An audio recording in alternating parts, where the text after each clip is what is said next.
La industria de la animación cubana, aunque infravalorada y hasta desconocida en el resto del mundo, ha recibido un gran apoyo gracias a artistas y animadores nacionales que le ayudaron a moldearse y evolucionar a lo largo del tiempo, recibiendo tanto influencia de la animación estadounidense, la soviética rusa, así como del anime japonés. Repasaremos su trayectoria, las obras que nos dejó y que fueron la infancia de muchos cubanos. Sin más que decir, empecemos.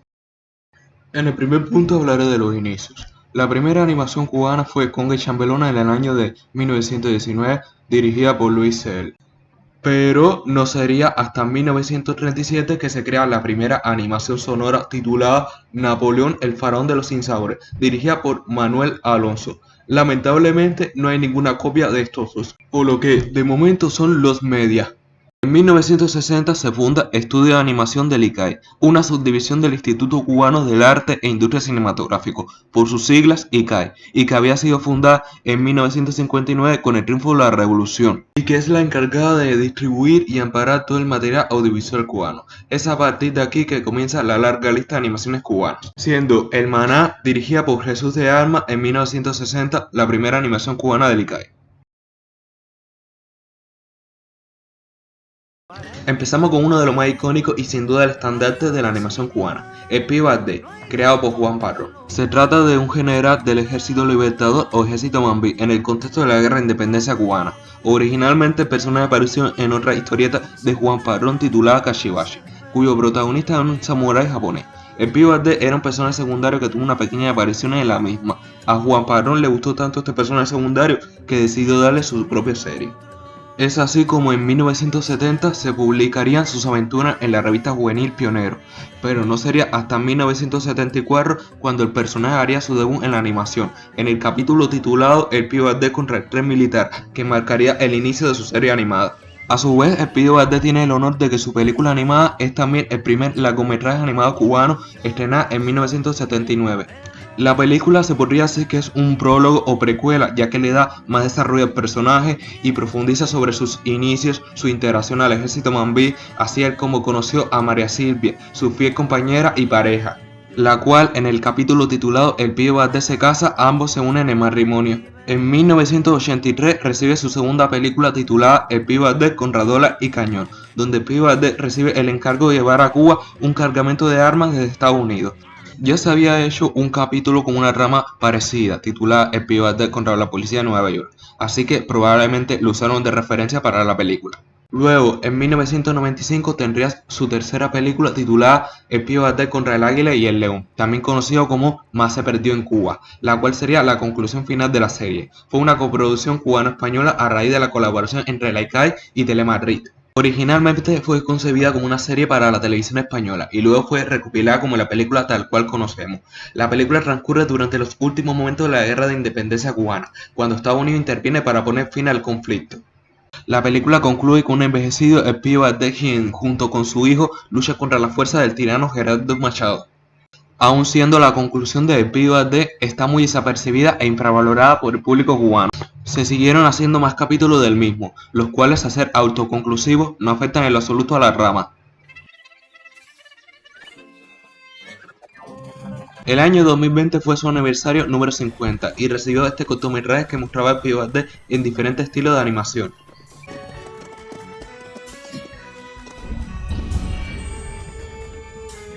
Tristemente, en el 24 de marzo de ese mismo año fallecería su autor Juan Parrón, misma fecha en que fallecería también Alberto Uderzo, uno de los autores de Asterix y el Gal. Aventura en la isla del Coco de Jorge Oliver Medina se ambienta en una isla habitada por animales antropomórficos, quienes liderados por el Capitán Flint la defienden de los piratas liderados por Ruy Lapestes. El origen del personaje Capitán Flint sería en un prototipo titulado El gato verde se va de campismo, que al igual que los orígenes de Pío Ardés, inicialmente Capitán Flint surgió como personaje secundario para 1981. Su autor, Jorge Oliver Medina, decide mejorar a este personaje y crear sus primeras viñetas para la revista Zum Zum, comenzando así la trayectoria del Capitán Flint y demás personajes de la isla del Coco.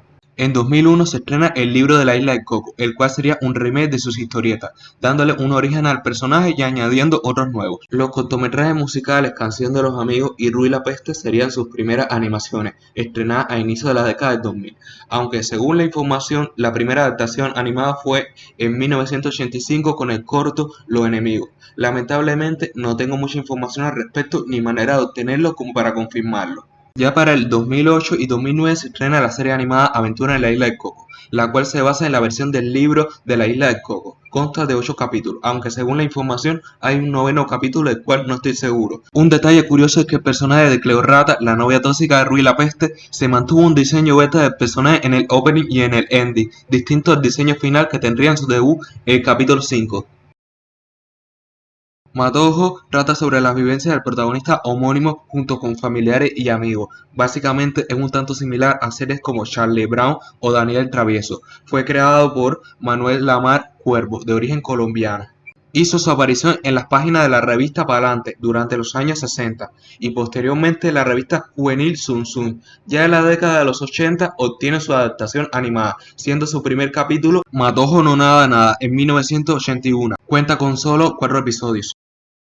Cecilini Cotti trata del día a día de los personajes homónimos, un muchacho y su cotorra, los cuales a veces han tenido que lidiar con delincuentes y otros malhechores. Creada por Cecilio Avilés, quien le dio su nombre al protagonista. Inicialmente se publicó como tira cómica en la revista Pionero en 1979. Posteriormente, en 1980, recibiría su adaptación animada, siendo Contra dos pillos el primer capítulo. La serie en total contó con 5 episodios, pero en 2002 recibiría un sexto capítulo titulado Cecilini Cotti Rescate en el río. Asimismo, el personaje de Cotti protagonizaría unos cuantos cortos autoconclusivos. Yeyin, creada por Ernesto Parrón Blanco entre 1980 y 1981, la trama trata sobre Yeyin, una pionera exploradora del Cosmo Palacio Intergaláctico, que es miembro de la Policía Ecológica Ecopol. Algunos de sus personajes acompañantes son Tele, un robot computadora, y Chippy, un Pikachu peludo por así decirlo. Como tal, yo diría que Yeyin es como una mezcla entre Samus Aran y Lara Croft. Según su creador, la falta de personajes protagónicos femeninos en la animación cubana fue lo que lo impulsó a crear el personaje de Yeyin.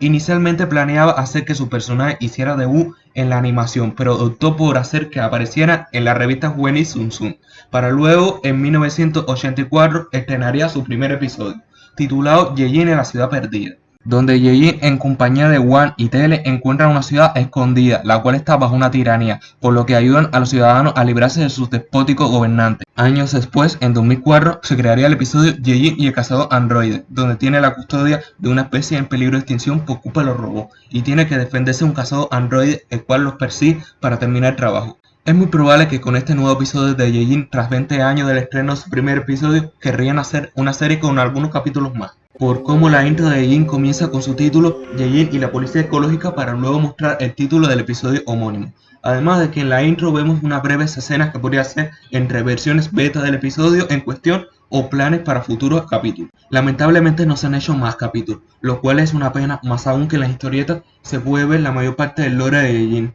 el cual podría haber sido aprovechado en la hipotética nueva serie que planeaba y que no se hizo.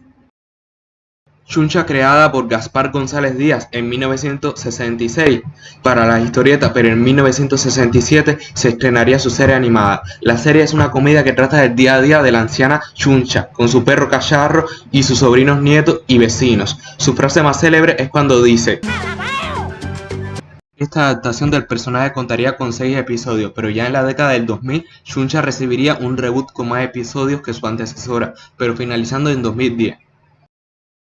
El Negrito Cimarrón, creado por Tulio Raggi en 1975, como su apodo lo indica, se trata de un joven cimarrón fugitivo rebelde sin nombre que se sale con la suya, dejando en ridículo a sus enemigos y liberando a los demás esclavos.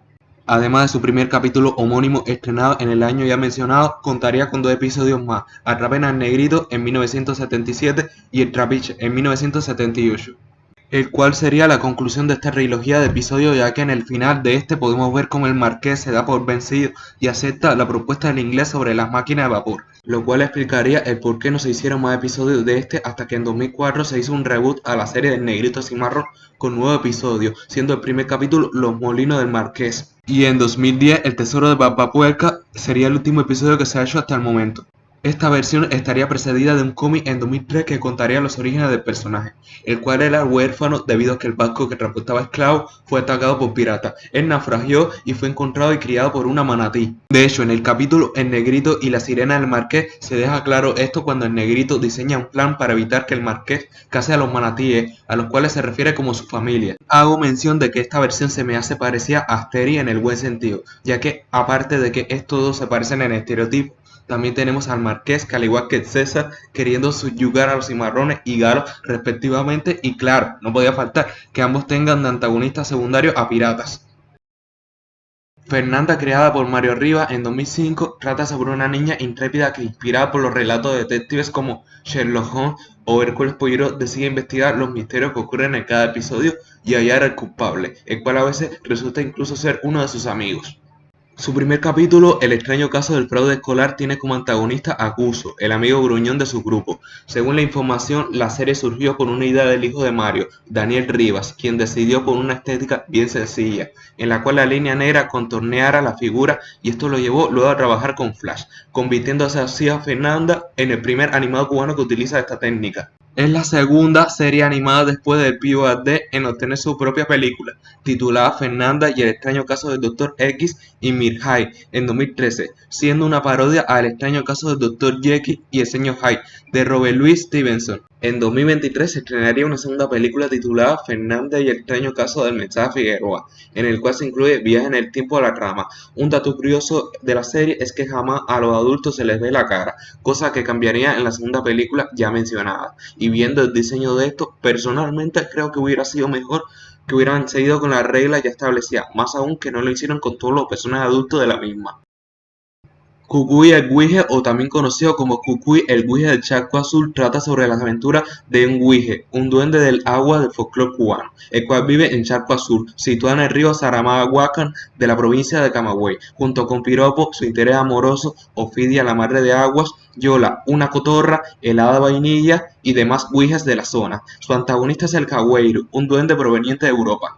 Fue creado por Ángel Velasco Hernández en los años 90 para la tabloide de historietas El Muñe. Luego en 2005 la revista juvenil Sun Sun es la actual encargada de publicar su viñeta. En 2006 recibiría su adaptación animada con el capítulo Cucuy y el almiquí valiente, y en total solo se han hecho 3 capítulos, pero según la información están en producción 3 capítulos más, además de una película para el personaje. Habrá que esperar a ver cuándo se concreten y lamentablemente por el momento no hay forma de ver sus 3 capítulos digitalmente a excepción de este videoclip del Monte Soy.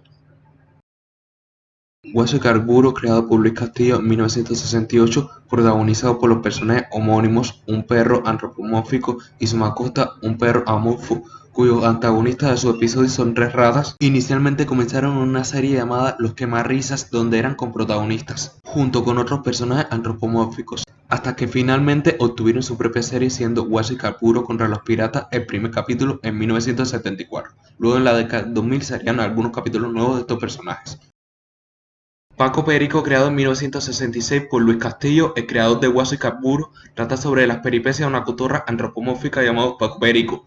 El primer capítulo aparentemente es este en blanco y negro y que de momento está acortado. Luego el capítulo Paco Perico en vacaciones sería el primero a color. Su último capítulo hasta el momento sería La Alfombra Mágica. Y una cosa curiosa es que existe un Paco Perico antes que este, y se trata de Paco Perico en Premiere, una de las primeras animaciones mexicanas creada en 1935. Si me lo preguntan, el tipo de vinculación que pudieran tener, para mí es mera casualidad el que ambos conserven el mismo nombre. ¿Pero ustedes qué opinan? Como muchos deben estar dándose cuenta, la animación cubana ha estado muy apegada a las historietas cubanas, y prueba de ello es que los personajes animados cubanos más influyentes de la misma, como el Pío Badé, el Capitán Plin, Cecilia Nicotti, Xuncha, Matojo, Cucuy el Guije, Yejin y otros más, provienen de historietas. De manera similar al caso de las adaptaciones animadas de cómics estadounidenses y mangas japoneses. O sea, no todos tienen esa suerte de que sus mejores representantes de la animación nacional son personajes de historietas, como lo es en Argentina con Mafalda o Fatoruso, o en Brasil con Turma de Mónica. Si eres de algún otro país de Latinoamérica y estás familiarizado con tu animación nacional, les invito a escribirme en los comentarios si tienen algo similar de que un personaje muy célebre de su animación tenga su origen en historietas.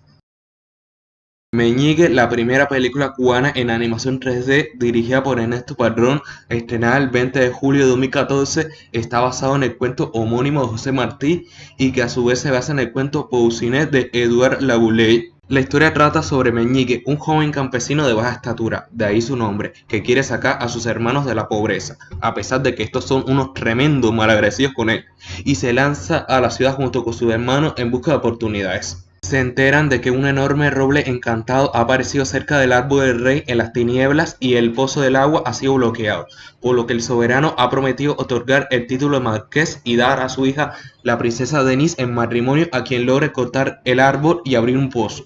Y claro, Meñique se enamora a primera vista de la princesa y en el camino 3 objetos mágicos se le unen a él para ayudarlo a superar los obstáculos del roble y el pozo. La historia es la misma que en su cuento original, excepto por ciertas modificaciones en su trama. La primera es que la princesa Denise tiene doble rol como una ladrona justiciera durante la noche. El rey, si bien sigue siendo antagonista, pero el rol de villano activo se lo lleva un nuevo personaje, la bruja Barusa, quien es la madre del sirviente del rey y es la responsable de crear el roble y bloquear el pozo, y es contra ella que se tiene una batalla de jefe final.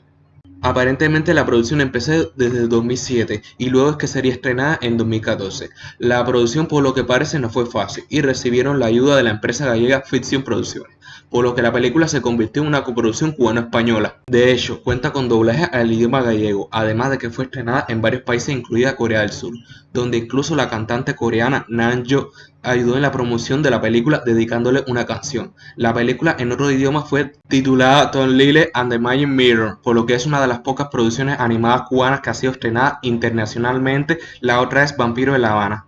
Asimismo, es la única que está doblada en varios idiomas, a excepción de La Fiesta de los Hongos, de 1990, la cual está doblada completo en inglés.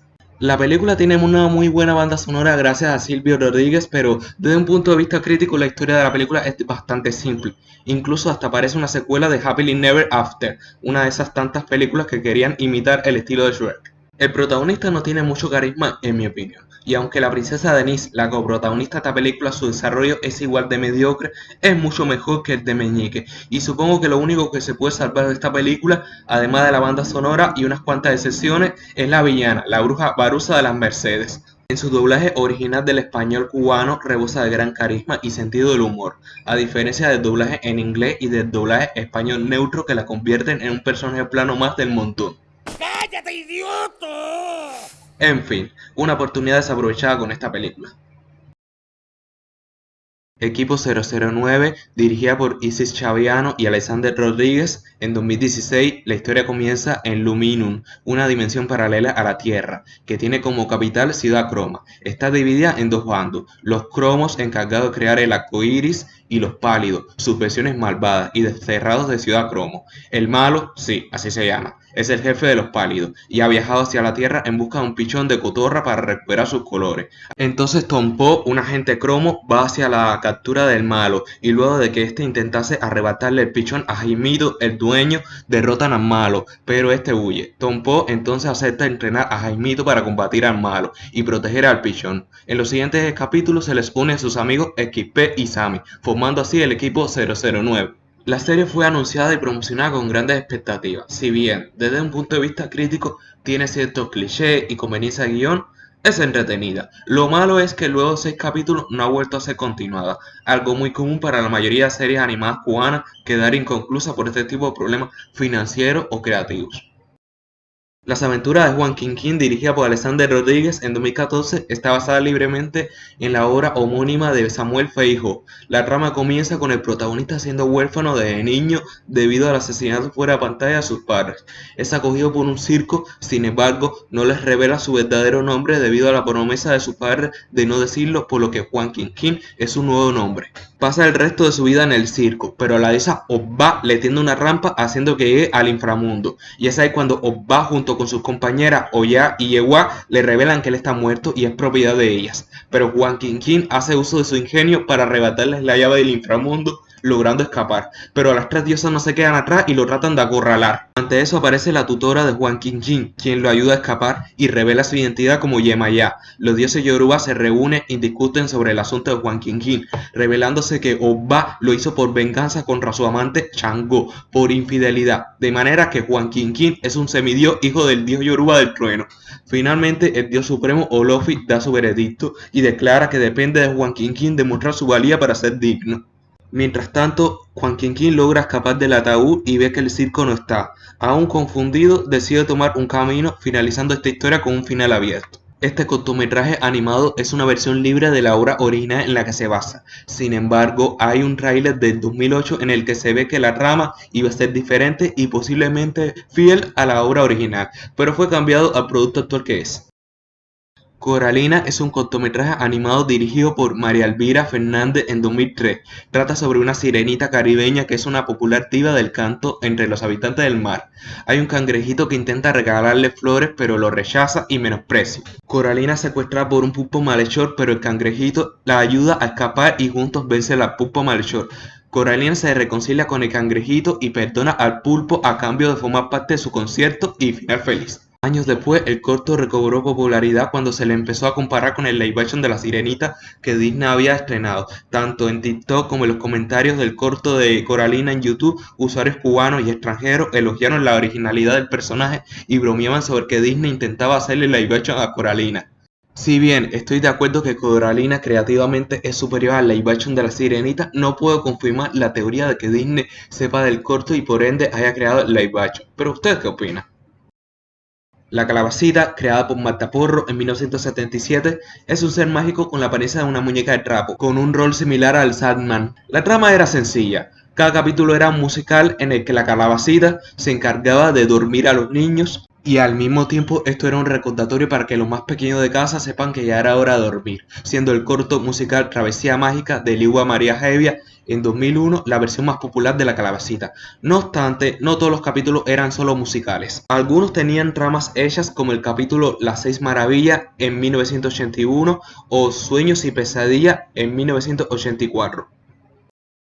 Si bien, aunque existen series animadas como La Calabacita o Cuentos de la Señora Santana que podrían ser consideradas como preescolares, en mi opinión yo creo que las mismas son más para un público familiar en sí, por lo que no entran en la lista. A la que vamos, Tutú, estrenada en 2017, dirigida por Juan Galináñez y Julio Casal, es una coproducción cubano-española entre Laicay y Fiction Producciones, la misma empresa de Galicia encargada de la película de Meñique en 2014. Pekebots, estrenada en 2018 y dirigida por Liu Shen Lee. También la serie web Cantus, creada por los youtubers e influencers Los Peachy Boys y estrenada en 2023. El cortometraje animado musical Gata Mini de Luis Ernesto González, que trata sobre la diva felina homónima. Lo interesante, además de que el personaje se parece a Duquesa de los Aristogatos, tiene mucha referencia a Marilyn Monroe. De hecho, el corto mismo se parece un poco a la escena musical Diamonds Are a Girl Best Friend de la película Los caballeros las prefieren rubias, película musical en la que estuvo Marilyn Monroe. Años después, La Gata Mini recibiría su secuela o reinicio titulado El Gato Hipón, que son una serie de cortos musicales con La Gata Mini y demás personajes nuevos. Abdala, El regreso de los señores de Xibalba, dirigida por Adrián López Mori en 2011, está basada libremente en la obra Abdala de José Martí. La historia es la misma. Un valiente príncipe de nombre Abdala decide ir al mando para enfrentar al enemigo que hace peligrar a su tierra natal y muere logrando su cometido. La diferencia es que en la obra original se ambienta en Nubia, actual Sudán, mientras que el corto es en una tierra ficticia de nombre Aztlan, con características mesoamericanas futuristas, y los villanos son los señores de Xibalba, de la mitología maya. Aunque según la info, la criatura contra la que se enfrenta Abdala al final es Siete Guacamaya, que vendría siendo Bukuk Kakis, el cual es un antagonista en el Popol Vuh, pero no es miembro de los señores de Xibalba. Pero la cosa no termina aquí y según algunos sitios web, el corto iba a tener una secuela titulada Caupolicán, el viaje a la semilla, inspirado vagamente en el Caupolicán histórico mapuche. La historia del mismo sería luego de la muerte de Abdala y tendría a Caupolicán como nuevo protagonista, y se exploraría más sobre el mundo del que proviene, pero por lo que parece la secuela fue cancelada antes de que la terminase, ya que no hay más información al respecto o si llegó a ser estrenada. Esta es una que me sorprendió bastante. O sea, sé que las animaciones de esta sección se sitúan en Sudamérica, pero no sabía que se basaban en las obras del escritor uruguayo Horacio Quiroga. La primera, El paso de Yabebiri, trata sobre cómo un hombre que vive en la selva y la protege de los intrusos es atacado por un jaguar al cual le corta la cola. Se refugia en un islote del río. Las rayas, agradecidas con el hombre por protegerlas de los cazadores furtivos, deciden agradecerle protegiéndolo del jaguar que busca matarlo. Pero el jaguar no se queda a brazos cruzados y regresa para vengarse.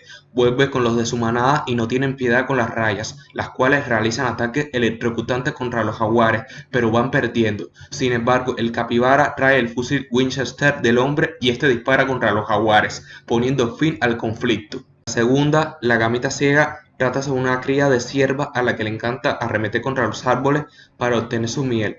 Hizo caso omiso a las advertencias de su madre y de todo el mundo, fue y arremetió contra un árbol de avispa y quedó ciega por sus pinchazos. La madre cierva recibe indicaciones del oso hormiguero sobre dónde encontrar el cazador, el cual puede curar a su hija. La madre parte en búsqueda, pero en el camino un jaguar la persigue hasta que es disparada por el cazador, quien tras reconocer la piel de víbora colgada en el cuello de la cierva, la escucha y decide ayudarla. Finalmente, y luego de un tiempo, los ojos de la gamita son curados. La tercera, El loro pelado, trata sobre cómo un padre y su hijo tienen que hacer frente a un jaguar que mata y devora a sus gallinas. Mientras lo perseguían, encuentran a un loro herido al cual cuidan. El loro se llama a sí mismo Perrito y un día sale al bosque y se encuentra con el jaguar, el cual lo deja sin pluma. El loro Perrito se da cuenta de esto y avergonzado se esconde en el interior de un árbol hasta que pasa un tiempo y regresa con sus dueños tras darse cuenta que volvió a tener sus plumas devueltas. El jaguar aparece nuevamente pero huye, entonces Perrito lo persigue, el padre y el hijo lo siguen, Perrito trata de atraer al jaguar, quien está rastreándolo y cuando lo ve, el jaguar se abalanza pero el padre lo dispara finalmente. Y concluye con Perrito, quien se burla de la piel del jaguar al invitarlo a tomar té con leche. Los dos primeros cortometrajes fueron dirigidos por Tulio Raggi entre 1987 y 1986, respectivamente, mientras El loro pelado fue dirigido por Mario Rivas en 1986. Los Valientes, dirigida por Juan Parrón en 1977, la rama comienza con un camión cargado de mercancía que se le cae en una caja que contiene 4 soldaditos juguetes muy peculiares. Una aviadora, un casaca roja, un soldado napoleónico y un soldado Mambi, además de un cañón. Deciden salir a buscar a niños para que les acojan, llegando hasta el huerto de una escuela, donde se encuentran con 2 ratas que hacen destrozos en el huerto. Entonces los soldaditos entablan una batalla contra las ratas para salvar el huerto y poder jugar con los niños. Lo interesante de este corto es que se volvió un meme la frase que dice una de las ratas. ¡Mientes, rata inmunda! Tú fuiste el de la idea de destrozar el huerto. Además de que la trama medio predijo a Toy Story. No sorpresa para muchos que gran parte de las animaciones cubanas, no su totalidad, pero una gran parte son cortometrajes animados musicales. Algunos de los más célebres cantados por Teresita Fernández como Dame la mano o Vinagrito, las que cantó Ligua María Hevia como Estela, Granito de Canela o El Despertar, o incluso de María Elena Walsh como La Vacuna o Adivina Adivinador. Y claro, también se hicieron animaciones musicales adultas, como sería el caso de Píntate los labios María y Me tenían amarrado con P, ambas cantadas por Elías de Ochoa, así como Sabroso cantado por Ecos de Siboney. Entre las animaciones independientes que se hicieron, las más reconocidas son Dani y el Club de los Berracos, que trata del día a día de Dani, un estudiante junto con sus amigos. Es del estudio independiente La Casita del Lobo y su creador es Víctor Alfonso Cedeño, quien también es creador de Yesapín García, otra serie independiente cuyo primer capítulo fue El Pez Peleador, donde Yesapín trae una discusión con su amigo ante la insistencia de este de poner a pelear sus peces peleadores. Yesapín furioso exclama su célebre frase: ¡Ey, esa pinga! ¿Y esa pinga? Oye, pero ¿qué cosa es eso? Los Secovios, que trata de 2 ancianos en Centro Habana que intercambian sus opiniones reflejando la realidad de Cuba. Esta animación es una sátira de humor adulto que no tiene miedo en ser crítica, en abordar los problemas que se vive en el país debido a la represión y censura, así como la mala administración económica que el gobierno cubano ejerce. La fiesta de los hongos, dirigida por Mario García Montes y Juan Parrón en 1990, se ambienta en Costa de Oro, Ghana, 1920. Trata sobre cómo un matrimonio de ingleses que tiene de criados, entre otros a un cocinero y a un niño, dueño de un perro que siempre le disputa todo tipo de golosinas a la dama. La mujer quiere matar al perro debido a los problemas que éste le causa. Un día el esposo encuentra una especie de hongos con los que planea servir la cena para la fiesta que habrá entre gente importante, pero la mujer le dice que pruebe a dárselo de comer al perro para comprobar si es un hongo venenoso, y si lo es, entonces ya se habría librado del perro. Luego de que éste se lo come, el perro aparentemente no está afectado en lo absoluto, así que el esposo manda a cocinar el hongo. Más tarde, en la fiesta, el cocinero aparece para contarle que el perro está muerto por envenenamiento por el hongo, a lo que el esposo grita y advierte a todos, y los invitados corren despavoridos hacia el hospital, solo para que resulte ser una farsa del cocinero y su niño con el perro para abandonar la mansión de los esposos. La particularidad de este corto es que está doblado al inglés, ni siquiera se ha traducido al español, pero es bastante fácil de entender a través de los globos textos, acciones y gestos de los personajes. El Guije, dirigido por Mario Rivas en 1991, trata sobre cómo un Guije infunde miedo y pavor entre los pueblerinos, quienes deciden tomar la decisión de darle caza, aunque fracasan en el intento. El Guije escapa y se refugia en una cueva y, agotado por la persecución, decide tomarse un descanso. Y aquel Guije que durmió 200 años al menos, y cuando se despertó estaba en un mundo nuevo. Una vez en la superficie, decide volver a sus fechorías, pero para su mala suerte no surte efecto sus intenciones de infundir miedo, y más adelante, tras encontrarse con un chico, el cual le hace darse cuenta que han pasado siglos y que el lugar que él conocía ya no es el mismo. Entonces Guije quiere desaparecer, pero el chico se lo impide con la promesa de que puede tener una segunda oportunidad más allá de ser un Guije, concluyendo con un bonito mensaje de aceptación a pesar de los cambios. Aquí hablaré de algunas animaciones sobre culturas indígenas, más en específico a la cultura taína, empezando por el corto Aborígenes, dirigido por Modesto García en 1986, y muestra la vida de los aborígenes cubanos, con un estilo de animación más realista.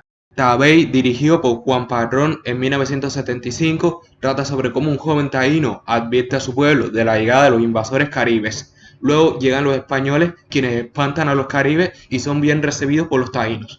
Tabey, el joven taíno, encuentra a un potro extraviado de la caballería española y lo adopta volviéndose inseparables. No obstante, los españoles revelan sus intenciones de someter a los taínos, ante lo cual los taínos trazan un plan y con ayuda de Tabey logran derrotar a los españoles, haciendo que estos huyan de momento. El Cocuyo Ciego, dirigido por Tulio Ray en 1979, trata sobre cómo un grupo de niños taínos, cada uno tiene su mascota, pero el prota tiene un cocuyo que es ciego y viejo, por lo que sus amigos se burlan de él.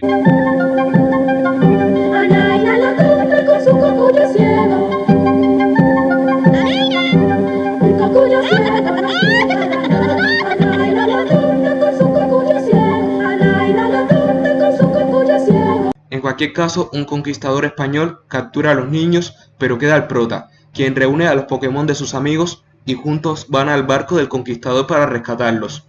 La cotorra se encarga de distraerlo y mofarse de él. Cuando el prota rescata a sus amigos, el conquistador los persigue, pero el cocuyo trata de detenerlo y aún así es derribado como un insecto. Cuando el conquistador se acerca hacia los niños, el pez mascota de uno de ellos hunde el bote del conquistador. Llegan a tierra firme pero están perdidos.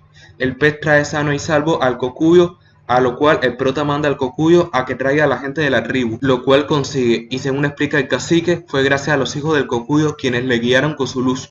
Los cuentos de Panchito, dirigida por Karel Ducase en 2011, la trama es sobre un abuelo en un pueblo rural que le cuenta a los niños historias de mitología taína, desde el origen del mundo por el dios supremo Yaya hasta las aventuras de Demian Caracaracol, quien a través de sus travesuras mordió parte del mundo.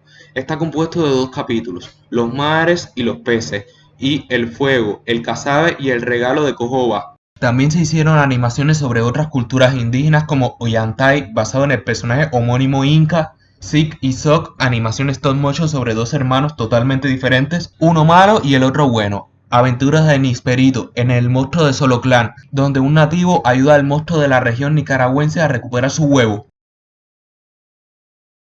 Como muchos de ustedes ya conocerán lo que es el stop motion, o para los que no están familiarizados, les sonará familiar películas célebres de este estilo como Pesadilla ante Navidad, El cadáver de la novia, Coraline o incluso Pinocho de Guillermo del Toro, ganadora del Oscar de la animación. Y claro, la animación cubana no se quedó atrás y creó El Profesor, de Hugo Alea, donde el personaje homónimo abordaba temáticas como el origen de los ciclones, las tormentas tropicales, la elaboración del vino el cuidado y preservación del medio ambiente, etc.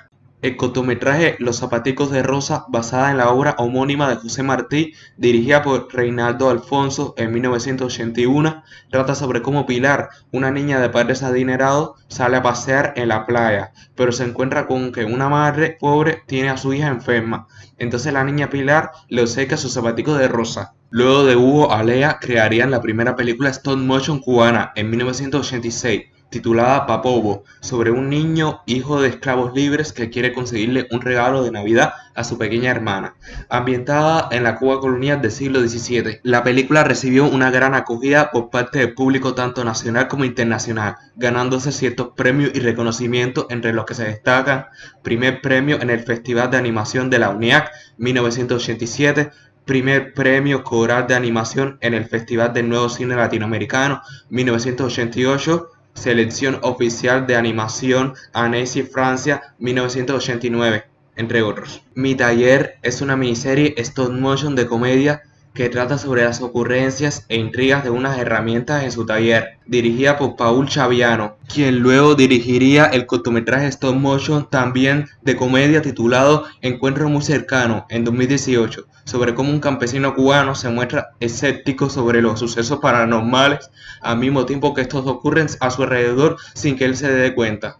Otras animaciones stop motion que se han hecho está el corto 20 años, dirigida por Bárbaro Joel Ortiz en 2009, sobre cómo una anciana sigue con la esperanza de que su marido la vuelva a amar y le presta atención. Al no conseguirlo luego de que se llegara, la anciana se marcha triste de la casa con el cuadro de su boda para luego aparecer en la transmisión de béisbol que estaba viendo su marido en un último intento de conseguir su atención, pero fracasando nuevamente. La luna en el jardín, dirigida por Gemely Cruz y Adanoe Lima, basada libremente en la novela Jardín de Dulce María Loinás, muestra a una dama que se refugia en su jardín en medio de la tumultuosa ciudad y se va a apreciar la luz de la luna hasta que ve cómo ésta se cae a pedazos. La mujer recoge sus trozos y los entierra. Años después, Gemely Cruz y Adanoe Lima dirigirían Los dos príncipes, basada en el poema homónimo de José Martí, el cual está inspirado a su vez en la pieza poética El príncipe está muerto, de la escritora Ellen Hood Jackson, en el que se muestra cómo el rey y la reina realizan el funeral de su pequeño hijo. Paralelamente, un granjero y su esposa, que también han perdido a su hijo, van a honrarlo, hasta que finalmente ambos padres que están de luto se encuentran. Como ven, es un simbolismo de que da igual tu procedencia o estatus, las vidas de ambos pequeños que fallecieron prematuramente eran igualmente valiosas. A ver, esto suena un poco loco y fumado lo que voy a decir, pero tiene sentido si lo analizamos bien. Bien, tenemos en cuenta Aventura en la Isla del Coco, de Jorge Oliver Medina, el ejemplo más obvio, ya que casi todos los personajes del mismo son animales antropomórficos. Pero también el personaje de Palmiche, el caballo del Pío Valdés, que siendo un caballo normal hay momentos donde se para en dos patas y tiene comportamientos antropomórficos, como en el capítulo El Pío Valdés contra los lanceros, protagonizado por Palmiche. Aparece una escena de baños de unas yeguas a las cuales Palmiche trata de atraer a su bando, y recuerda mucho a la típica escena de baño fanservice de los animes. Y claro, los tres caballos machos contra los que Palmiche debe pelear para así ganarse a las yeguas. Otras animaciones que tienen de protagonistas a animales antropomórficos son Guaso y Carburo, El gato andaluz, Las orejas de canela, Gata Mini, Pavita pechugona, La vacuna, El conejo majadero, El osito volador, El gato bigotes largos, Moncho y Cianuro, y otros que quizá pase de largo. El Cero, de Tulio Raggi, el cual trata sobre una pionera que estudiaba matemáticas, se pone a soñar una historia en el reino de los números, donde el malvado rey Meno aterrorizaba a los demás números restándolos a todos. Los números unos eran los soldados de su ejército, un cero fugitivo se hizo amigo de la niña y era el que decía la frase "me andan buscando". Según rumores, el corto es Los Media debido a que fue baneado porque el villano del corto se parecía a Fidel Castro, por lo que se estaría haciendo una alegoría a su dictadura. Vampiros en La Habana, dirigida por Juan Padrón en 1985, fue una coproducción entre Cuba, España y la Alemania Oriental. Es la segunda película animada cubana luego del largometraje de Pío Valdés, tercera si tenemos en cuenta a El Pío Valdés contra Dólar y Cañón, y se destaca por su humor negro adulto. Su trama comienza con Werner von Drácula, un científico vampiro que ha creado una pócima que permite a los vampiros pasear bajo la luz del sol. Su padre, el mismísimo Drácula, se ofrece como voluntario, pero muere a la luz del sol. Entonces Werner es exiliado a Cuba junto con su sobrino Joseph.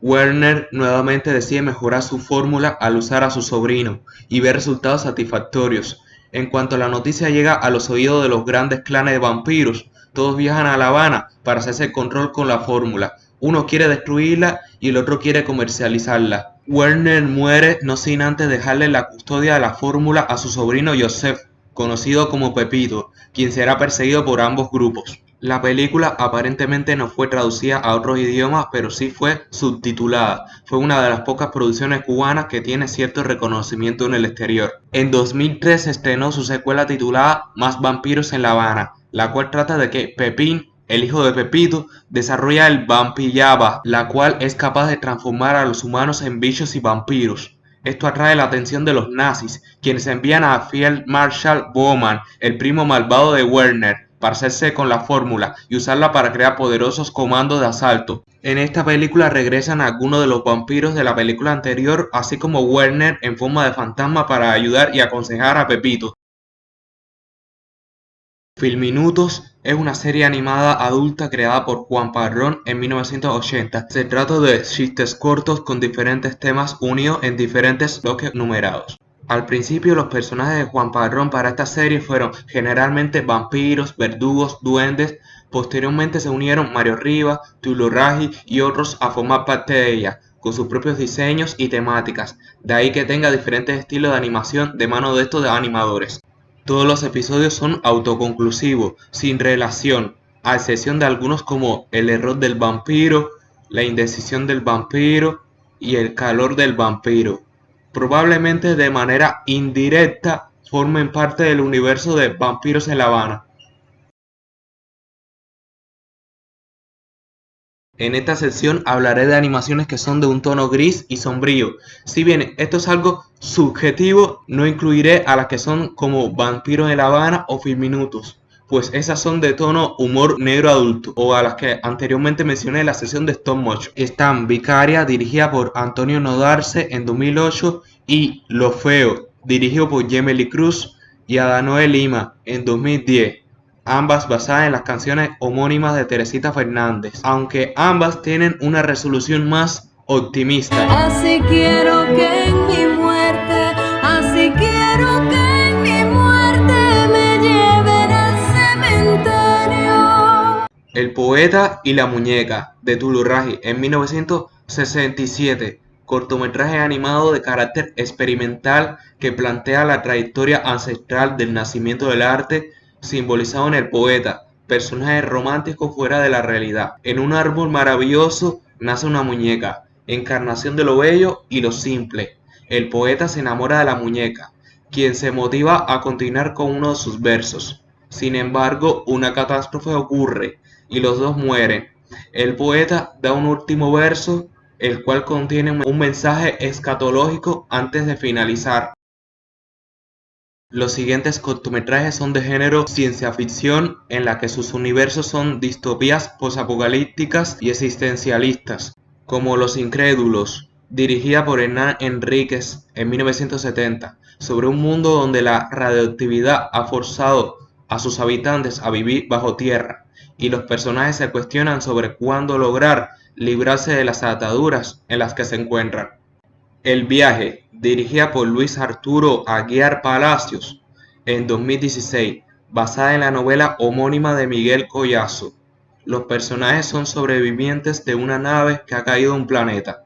Han pasado largos años desde aquello, y el protagonista decide explorar el planeta en busca de respuestas. Mundo Sumergido, dirigida por Alienma Alfonso en 2013, trata de una civilización de pájaros antropomórficos que descubren los restos de una desaparecida civilización anterior a ellos. Mención honorífica a dos cortometrajes que, si bien no son animaciones oscuras, el final que tienen ambas traumó a más de un niño cubano de mi generación, ya que muestran el sufrimiento de sus respectivos protagonistas y cómo estos reciben un final triste. La leyenda de Osain, que trata sobre el orisha yoruba homónimo, el cual, tras ser recompensado por el dios supremo Olofin con flechas, Osain se vuelve soberbio al dispararle a todo tipo de animales, incluido a Duolingo. Se fija en el venado sagrado de Olofin, acertándole un disparo mortal, lo cual enfurece a Olofin, quien castiga a Osain haciéndolo perder un ojo, un brazo y una pierna. No obstante, en la mitología yoruba, Osain se volvió un dios protector de los animales y del monte, aunque las razones de por qué perdió sus extremidades varían. La versión del corto se basa en el capítulo Osain y el venado, del libro Akeke y la Jutía, de Miguel Barnett. La hormiguita mata trata sobre una hormiguita cansada de trabajar, se convierte en árbol tras comer una semilla. Su transformación y el dolor que parece sentir en el proceso es bastante realista. Se basa en el cuento homónimo del libro América cuenta sus mitos, de Flor Romero. Esta es una enseñanza sobre las consecuencias del camino fácil, así como la inconformidad puede conducirte a perder lo que más aprecia de la vida. Como es bastante obvio en la gran mayoría de países que se haga propaganda política en la animación, la cual al mismo tiempo se oculta y censura cosas turbias de su realidad, Cuba no es la excepción, así que voy a tratar de ser lo más breve posible. Tenemos como ejemplo El Gusano en 1963, una sátira hacia los contrarrevolucionarios. Tener en cuenta que el término gusano es hacia cualquiera que sea opositor político al gobierno, da igual si eres de izquierda o derecha. Como critiques al gobierno cubano, eres tachado de mercenario de la CIA y todas esas acusaciones infumables. También aplicaba para aquellos que tenían la mínima intención de irse del país, aún sin tener mentalidad política en esos primeros años. Llámame a Cuba, la cual admito que tiene muy buena música, pero envejeció bastante mal cuando tienes en cuenta la letra y el cómo glorifica divinizadamente a Fidel Castro y al gobierno como un ejemplo a seguir, que muy democrático como presumían no resultaron ser. Plan Bush y Super B se retrata a Estados Unidos como el malo maloso con lo del embargo económico, incluso hasta le añaden cierta evástica para hacer hincapié. Nuevamente, el problema que hay con estos es que el gobierno cubano es el mayor responsable de la decadencia económica del país, ya que incluso sabotean los negocios privados y se niega a adoptar políticas de mercado libre que puedan mejorar la situación del país. Pero como dije, este video es sobre la animación, así que no me voy a extender. Pero, hey, al menos nos dejaron con esta escena de King Kong lanzando rayos láser por el culo. XD, supongo. Desde hace unos años, la industria animada cubana lleva experimentando una larga y lenta decadencia, como se puede notar en problemas como la falta de presupuesto y problemas creativos. Asimismo, debido a la situación económica y política del país, ha provocado que nuevos aspirantes e interesados no le vean futuro y decidan probar suerte en el exterior. Aunque se siguieron haciendo animaciones de buena calidad y algunos quizás hasta puedan decir que luego del 2015 las cosas mejoraron, esto sigue siendo efímero comparado con lo que fue la década de los 80, su época dorada, o incluso la década del 2000, donde se renovaron series antiguas y se vio nacer otras nuevas. De momento, futuros planes que se tienen serán Cyberdance, una nueva serie pero que será en animación 3D. Titoverse, una nueva serie que incluso cuenta con apoyo internacional. La Super, nueva película animada cubana.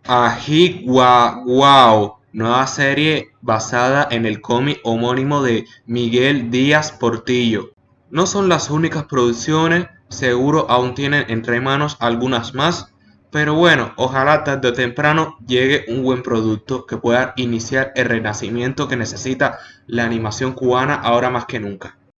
Y hasta aquí el iceberg. Tener en cuenta que no mencioné todas las animaciones cubanas existentes para no sonar repetitivo y también por la falta de información de algunas de estas. Si reúno nueva información y son recuperadas más animaciones, quizás a futuro haga una nueva versión de este video. Si tienes interés en echarle un vistazo a las animaciones cubanas, puedes ir a los canales de Cuban Life, Fuimos Felices Aquí, Clásicos Cubanos de Animación, Chronological Story y Animados Ikai. Son algunos de los canales que tienen muchas de las animaciones cubanas conocidas. También mi viejo canal he publicado algunas. Agradecimientos a Lucemi100, quien me motivó a hacer este video. Y de hecho, ella hizo su video reseña a 2 reconocidas animaciones cubanas. Échenle un vistazo. Sin más que decir, yo me despido. Hasta la vista, compay.